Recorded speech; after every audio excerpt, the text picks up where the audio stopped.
sincérité, vigilance, volonté. Être sincère. Quelle est la vertu fondamentale à cultiver pour se préparer à la vie spirituelle?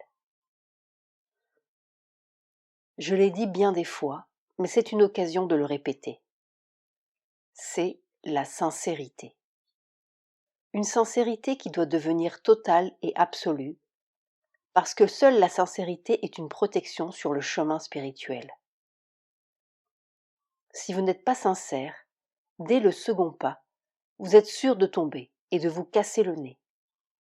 Il y a toutes sortes de forces, de volontés, d'influences, d'entités qui sont là à guetter la moindre petite faille dans cette sincérité et qui, immédiatement, se précipitent par cette faille et commencent à vous désorganiser. Par conséquent, avant de rien faire, de rien commencer, de rien essayer, soyez sûr d'abord que vous êtes non seulement aussi sincère que vous pouvez l'être, mais que vous avez l'intention de le devenir encore bien davantage. Parce que c'est votre seule protection.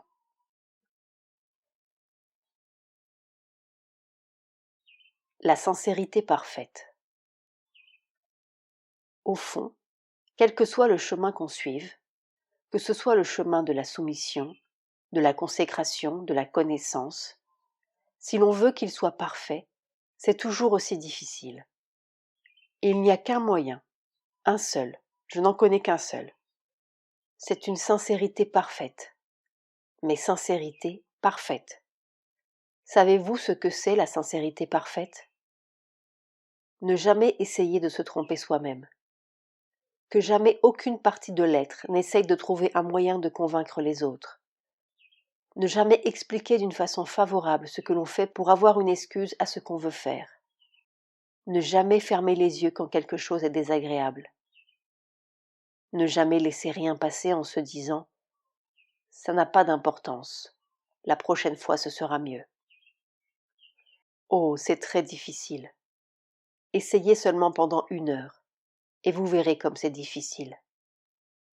Seulement 1 heure à être totalement, absolument sincère. Ne rien laisser passer. C'est-à-dire que tout ce que l'on fait, tout ce que l'on sent, tout ce que l'on pense, tout ce que l'on veut, soit exclusivement le divin. Je ne veux rien que le divin. Je ne pense à rien qu'au divin. Je ne fais rien que ce qui me mènera vers le divin. Je n'aime rien que le divin. Essayez. Essayez pour voir. Essayez pendant 1 demi-heure. Vous verrez comme c'est difficile.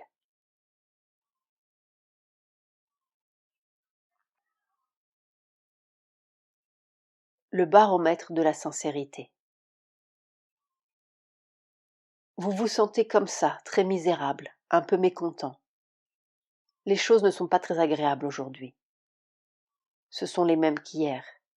Hier, elles étaient merveilleuses. Aujourd'hui, elles ne sont pas agréables. Pourquoi? Parce qu'hier, vous étiez dans un état de soumission parfaite, ou plus ou moins parfaite, et qu'aujourd'hui, vous n'y êtes plus. Alors, ce qui était si beau hier ne l'est plus aujourd'hui. Cette joie que vous aviez au-dedans de vous, cette confiance, cette assurance que tout ira bien, et que la grande œuvre s'accomplira, cette certitude, tout cela, voilà, ça s'est voilé. C'est remplacé par une sorte de doute. Et oui, un mécontentement. Les choses ne sont pas belles, le monde est vilain, les gens ne sont pas agréables. Cela va quelquefois jusqu'à la nourriture n'est pas bonne, hier elle était excellente. C'est la même. Aujourd'hui elle n'est pas bonne. Ça, c'est un baromètre. Vous pouvez vous dire immédiatement qu'il y a une insincérité qui a filtré quelque part. C'est très facile à savoir. Il n'y a pas besoin d'être très savant, parce que comme Sri Aurobindo le disait dans les éléments du yoga, on sait bien si on est heureux ou si on est malheureux. On sait si on est content ou si on est mécontent. On n'a pas besoin de se demander, de poser des questions compliquées pour cela, on le sait. Eh bien, c'est très simple. En même temps que vous vous sentez malheureux, Vous pouvez mettre en dessous « Je ne suis pas sincère ». Ces deux phrases vont ensemble. Je me sens malheureux, je ne suis pas sincère. Maintenant, qu'est-ce qu'il y a qui ne va pas? Alors on commence à regarder. On a vite fait de découvrir.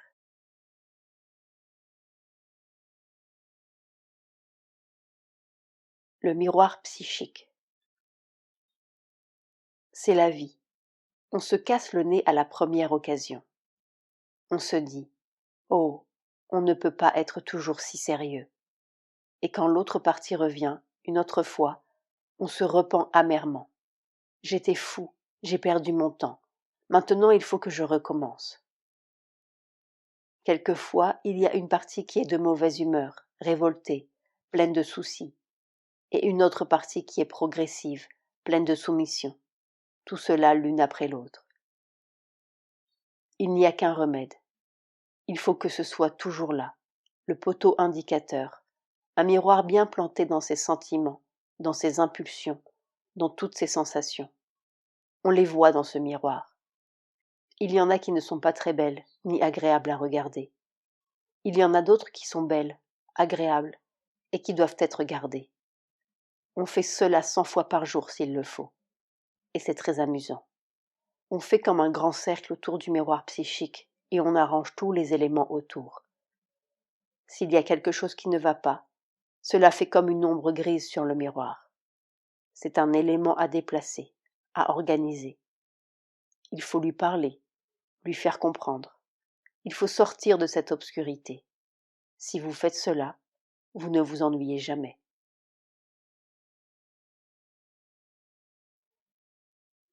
Que faire des mauvaises pensées? Mère, quand on vient à toi, on essaye d'être le mieux possible, c'est-à-dire d'avoir de très bonnes pensées. Mais souvent, au contraire, toutes les mauvaises impulsions, les mauvaises pensées qu'on avait eues pendant la journée, cela vient en face. C'est peut-être pour s'en débarrasser. Si elles viennent, on peut en faire l'offrande et demander à s'en débarrasser. C'est peut-être cela la raison. C'est parce que la conscience agit pour purifier. Cela ne sert à rien de cacher les choses et de les pousser en arrière, comme ça, et de s'imaginer qu'elles ne sont pas là parce qu'on a mis un voile devant. Il vaut beaucoup mieux se voir tel qu'on est, à condition d'être prêt à abandonner cette manière d'être. Si l'on vient en laissant tous les mauvais mouvements sortir à la surface, se montrer, si on les offre, si on dit « Eh bien voilà comment je suis », et qu'on ait en même temps l'aspiration d'être autrement, alors cette seconde de présence est tout à fait utile. On peut, oui, en quelques secondes, recevoir l'aide nécessaire pour se débarrasser. Tandis que si l'on arrive comme un petit saint, et qu'on s'en aille satisfait sans avoir rien reçu, ce n'est pas très utile. Automatiquement, la conscience agit comme cela.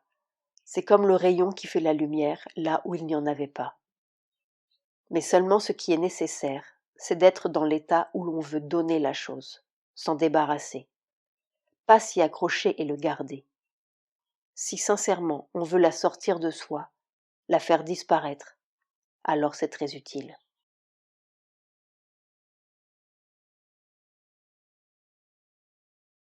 Offrir au lieu de repousser. Au lieu de repousser le faux mouvement, il faut l'offrir. C'est de mettre la chose, le mouvement lui-même, de le projeter dans la lumière. Généralement, il se tortille et il refuse, mais c'est la seule façon. C'est pour cela que c'est si précieux, cette conscience. N'est-ce pas, ce qui produit le refoulement, c'est l'idée du bien et du mal, une espèce de mépris, de honte de ce qui est considéré comme mal.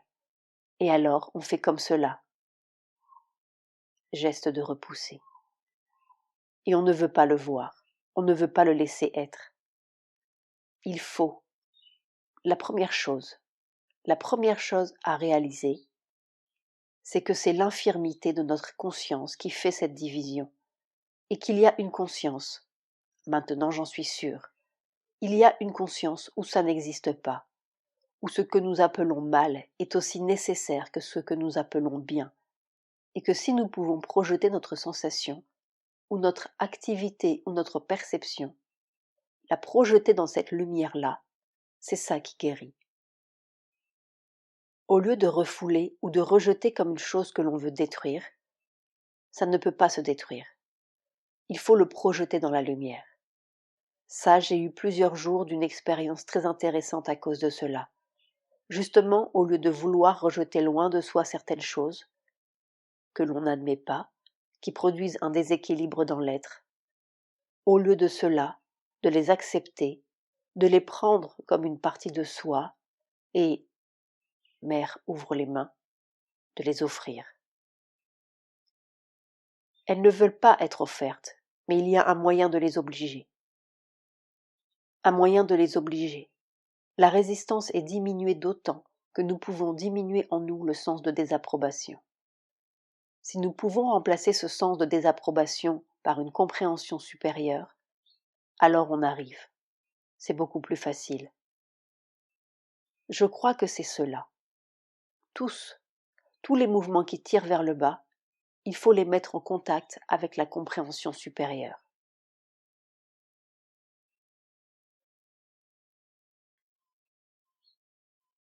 Les deux côtés du travail. Il y a un côté positif et un côté négatif à ce travail.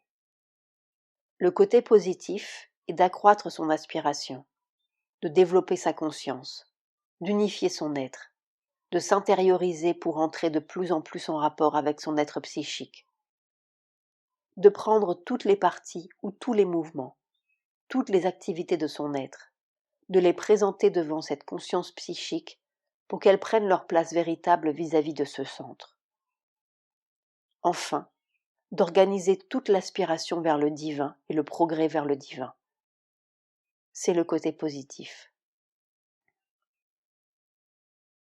En même temps, le côté négatif consiste à refuser méthodiquement et avec discernement toutes les influences qui viennent du dehors ou du subconscient ou de l'inconscient ou de l'entourage et qui s'opposent au progrès spirituel. Il faut discerner ces influences, ces suggestions, ces impulsions et les refuser systématiquement sans jamais se décourager de leur persistance et sans jamais céder à leur volonté.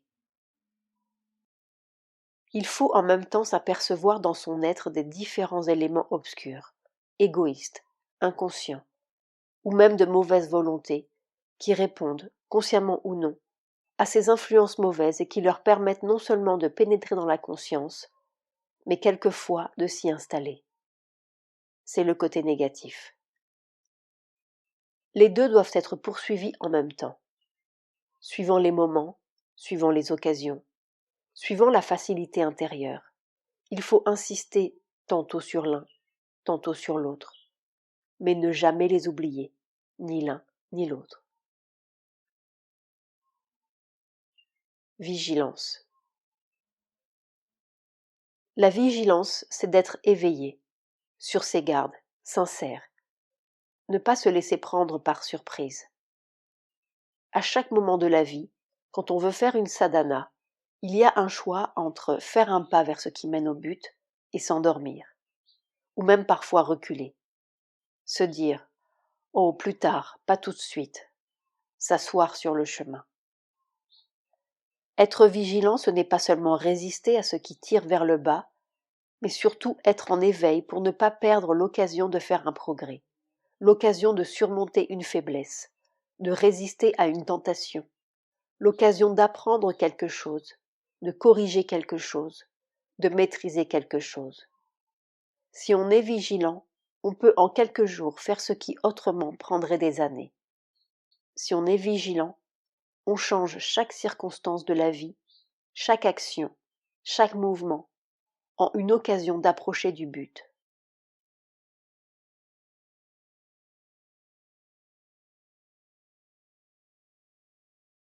Le rejet des mouvements inférieurs. Douce mère, comment vider la conscience de son contenu mélangé? Par l'aspiration, le rejet des mouvements inférieurs, l'appel d'une force supérieure. Si l'on n'accepte pas certains mouvements, naturellement, Quand ils sentent qu'ils ne peuvent pas se manifester, petit à petit, ils diminuent en force et ils arrêtent de se produire. Si l'on se refuse à exprimer tout ce qui est d'une nature inférieure, petit à petit, la chose elle-même disparaît et la conscience se vide des choses inférieures. C'est par le refus de la manifestation. Je veux dire, non pas seulement dans l'action, mais aussi dans la pensée, dans le sentiment. Quand les impulsions, les pensées, les émotions viennent, si on se refuse à les manifester, si on les écarte et que l'on reste dans un état d'aspiration intérieure et de calme, alors, petit à petit, elles perdent leur force et elles cessent de venir. Alors la conscience se vide de ces mouvements inférieurs. Mais, par exemple, quand il vient des pensées qui ne sont pas désirables, si vous les regardez, si vous les observez, si vous vous plaisez à les suivre dans leurs mouvements, jamais elles ne cesseront. La même chose quand vous avez ou des sentiments ou des sensations qui ne sont pas désirables, si vous vous occupez d'eux, si vous vous concentrez sur eux, ou si même vous les regardez avec une certaine indulgence, ils ne cesseront jamais. Mais si vous vous refusez absolument à les recevoir et à les manifester, au bout d'un certain temps, cela cesse. Il faut être patient et très obstiné. Dans une grande aspiration, si vous pouvez vous mettre en contact avec quelque chose de supérieur, quelque influence de votre être psychique ou quelque lumière d'en haut, et que vous arriviez à la mettre en contact avec ces mouvements inférieurs, naturellement, ils s'arrêtent plus vite. Mais avant même de pouvoir, par l'aspiration, attirer ces choses-là, vous pouvez déjà, par un refus très obstiné et très patient, vous pouvez empêcher ces choses de se manifester en vous. Quand il vient des pensées que vous n'aimez pas, si simplement vous les écartez, et vous ne vous occupez pas d'elles du tout, au bout d'un certain temps, elles ne viendront plus. Mais il faut le faire d'une façon très obstinée et très régulière.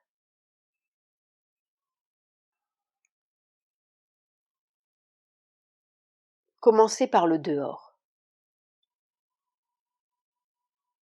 Toutes les forces dans le monde terrestre tendent à la manifestation. Ce sont des forces qui viennent dans le but de se manifester. Et si vous mettez une barrière et que vous refusiez la manifestation, elles peuvent essayer de se battre contre la barrière pendant un temps, mais à la longue, elles se fatigueront. Et n'étant pas manifestées, elles se retireront. Elles vous laisseront tranquille. Alors, il ne faut jamais se dire « Je vais d'abord purifier ma pensée, purifier mon corps, purifier mon être vital, et puis je purifierai mon action après. » C'est l'ordre normal, mais cela ne réussit jamais. L'ordre efficace, c'est de commencer par le dehors. D'abord, je ne le fais pas, et après, je ne désire plus, et après, je ferme ma porte complètement à toutes les impulsions. Elles n'existent plus pour moi. Je suis maintenant en dehors de ça. C'est l'ordre réel, l'ordre efficace. D'abord, ne faites plus, et puis vous ne désirez plus, et puis ça sortira de votre conscience complètement.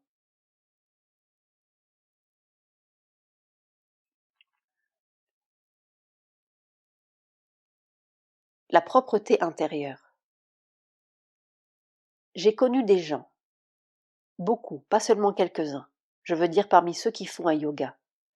J'en ai connu beaucoup, chaque fois qu'ils avaient une bonne aspiration, que leur aspiration était très forte et qu'ils avaient une réponse à cette aspiration, chaque fois, le jour même ou au plus tard le lendemain, ils avaient un renversement complet de conscience et ils étaient en face de tout le contraire de leur aspiration. Ces choses arrivent presque constamment. Eh bien, ce sont des gens qui n'ont développé que le côté positif. Ils font une espèce de discipline d'aspiration. Ils demandent l'aide, ils essayent d'entrer en contact avec les forces supérieures. Ils y arrivent, ils ont des expériences, mais ils ont complètement négligé de nettoyer leur chambre. Elle est restée aussi sale qu'avant. Et alors, naturellement, quand l'expérience est passée, cette saleté devient encore plus repoussante qu'elle n'était avant. Il ne faut jamais négliger de nettoyer sa chambre, c'est très important. La propreté intérieure est au moins aussi importante que la propreté extérieure. Vivekananda a écrit: je ne connais pas l'original, j'en ai lu une traduction française. Il faut tous les matins nettoyer son âme et nettoyer son corps. Mais si vous n'avez pas le temps de faire les deux, il vaut mieux nettoyer son âme que de nettoyer son corps.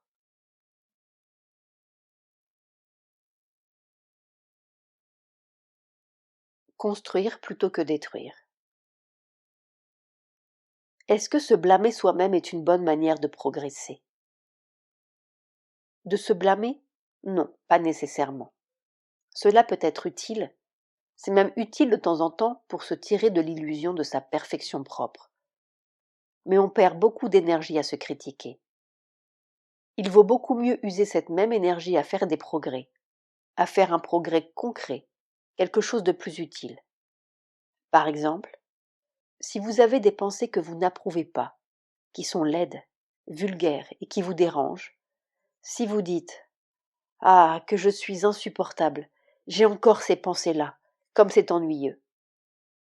Il faudrait beaucoup mieux se servir de cette même énergie pour simplement faire comme ça. Geste. Et chasser les pensées. Et ça, c'est un premier pas.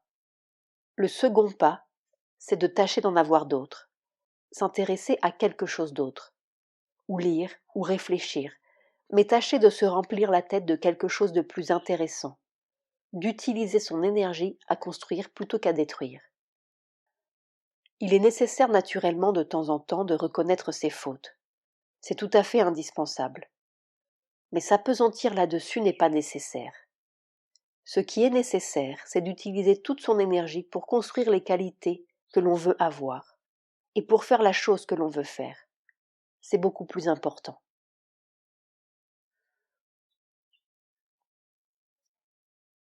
Se garder du désespoir. Pour certaines personnes, les événements se produisent toujours à l'opposé de ce qu'elles désirent, ou de leur aspiration, ou de ce qu'elles croient être bon pour elles. Souvent elles se sentent désespérées. Est-ce une nécessité pour leur progrès?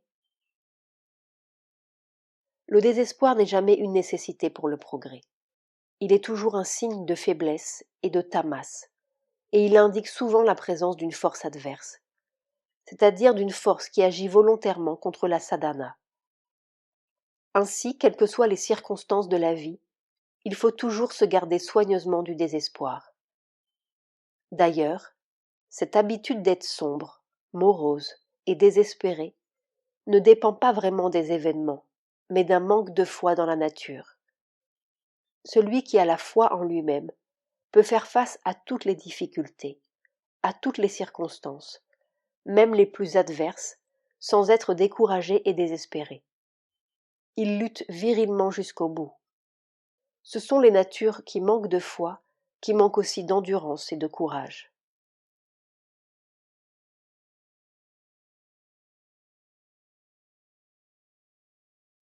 Le choix.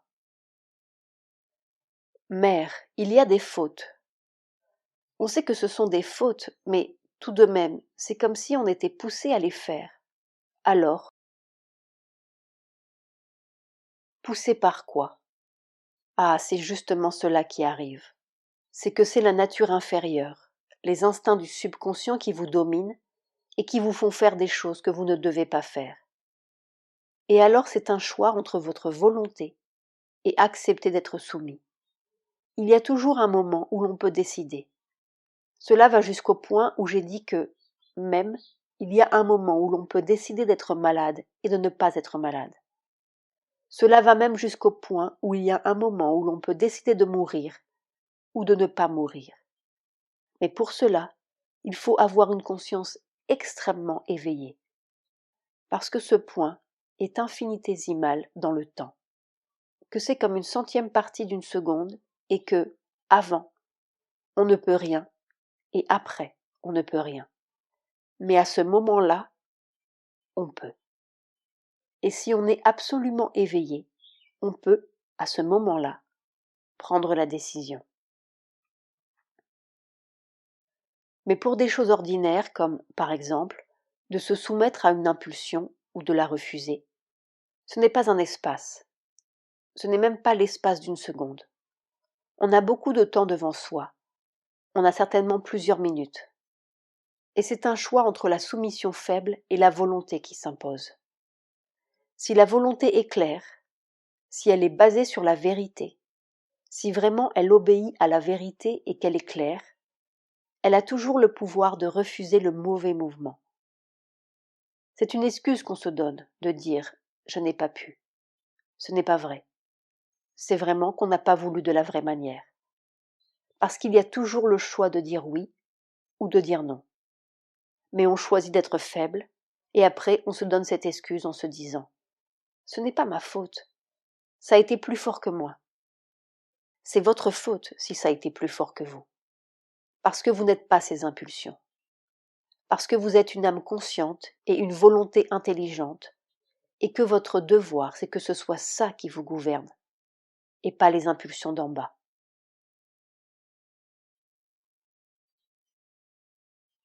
Pourquoi retomber dans l'erreur? Retomber dans une erreur que l'on sait être une erreur, refaire une faute que l'on a déjà faite et que l'on sait être une faute, cela me paraît fantastique. Il y a longtemps, enfin, relativement à la mesure humaine, il y a longtemps que je suis sur la Terre, et je ne suis pas encore arrivée à comprendre cela. Cela me paraît impossible. Les pensées fausses, les impulsions fausses, les mensonges intérieurs, extérieurs, les choses qui sont laides, qui sont basses, tant qu'on les fait ou qu'on les a par ignorance, l'ignorance est dans le monde, on comprend, on est habitué à le faire. C'est une chose ignorante, on ne sait pas que cela devrait être autrement. Mais de la minute où la connaissance est là, où la lumière est là, où on a vu la chose telle qu'elle est, comment peut-on recommencer? Ça, je ne comprends pas. Alors on est fait de quoi? On est fait avec des chiffons? On est fait avec je ne sais pas quoi, de la gélatine? On ne peut pas expliquer. Mais il n'y a pas de ressort, il n'y a pas de volonté, il n'y a rien. Il n'y a pas un dynamisme intérieur.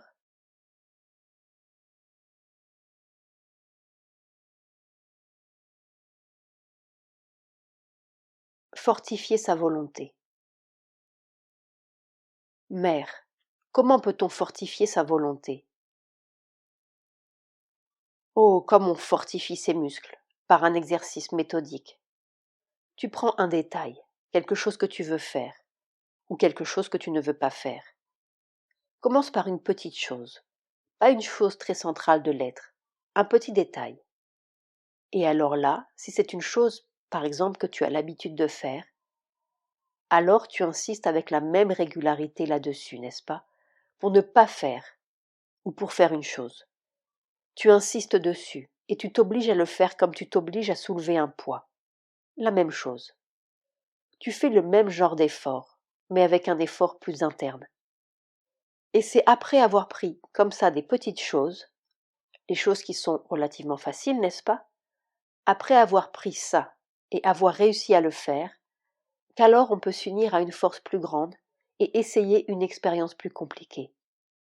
Et petit à petit, si on fait cela régulièrement, on finit par acquérir une volonté indépendante et tout à fait forte.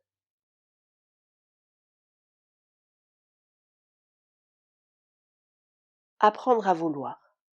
Apprendre à vouloir est une chose très importante. Et pour vouloir vraiment, il faut unifier son être. Au fond, pour être un être, il faut d'abord s'unifier.